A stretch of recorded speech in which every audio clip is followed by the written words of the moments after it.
Guys এটা হচ্ছে joke. Guys এটা হচ্ছে একটি পাহাড়ি সাপ।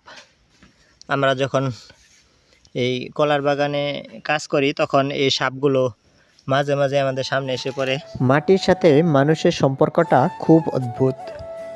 যে মানুষ মাটিকে ভালোবাসে, মাটিও একদিন তাকে শূন্য হাতে ফিরিয়ে দেয় না। এই যে কোদাল দিয়ে মাটি কোপানো, এটা শুধু কাজ না, এটা ভবিষ্যতের জন্য প্রস্তুতি।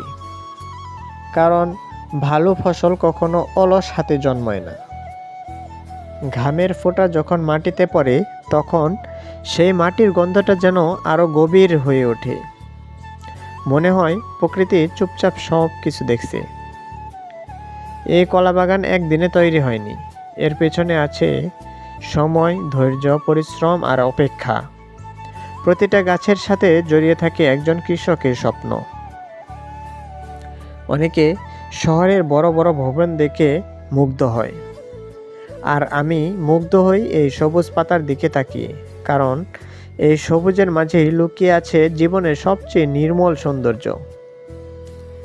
আজ যে চারাটা রোপণ করছি, হয়তো কয়েক মাস পর সেটাই ফল দিবে। ঠিক তেমনি মানুষের পরিশ্রমও একদিন না একদিন ফল দেয়। এই মাটি, এই গাছ, এই ঘাম, এসবের মাঝেই আমি জীবনকে খুঁজে পাই। কারণ প্রকৃত শান্তি হয়তো প্রকৃতির কাছেই লুকিয়ে আছে। মানুষের জীবনে কিছু কাজ আছে যেগুলো শুধু শ্রম না, এক ধরনের সাধনা। এই কলাবাগানের মাটিতে দাঁড়িয়ে আজ সেই অনুভূতিটাই হচ্ছে।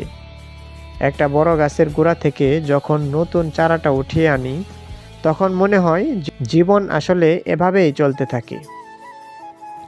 পুরনো শিকড় থেকে জন্ম নেয় নতুন সম্ভাবনা। এই ছোট্ট চারাগুলোকে হাতে নিয়ে মাটির বুকে বসিয়ে দিচ্ছি ধীরে ধীরে।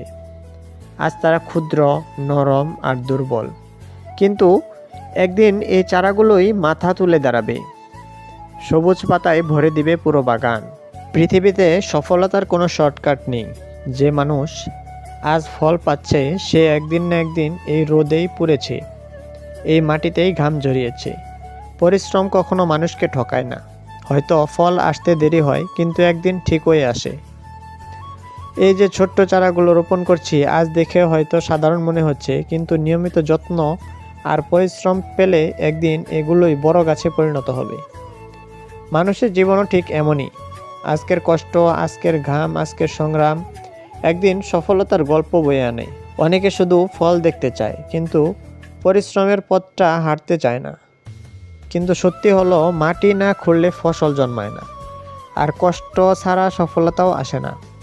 তাই কাজকে কখনো ছোট মনে করা উচিত না, কারণ প্রতিটা সৎ পরিশ্রমের ভিতরেই লুকিয়ে থাকে ভবিষ্যতের সুন্দর একটা স্বপ্ন।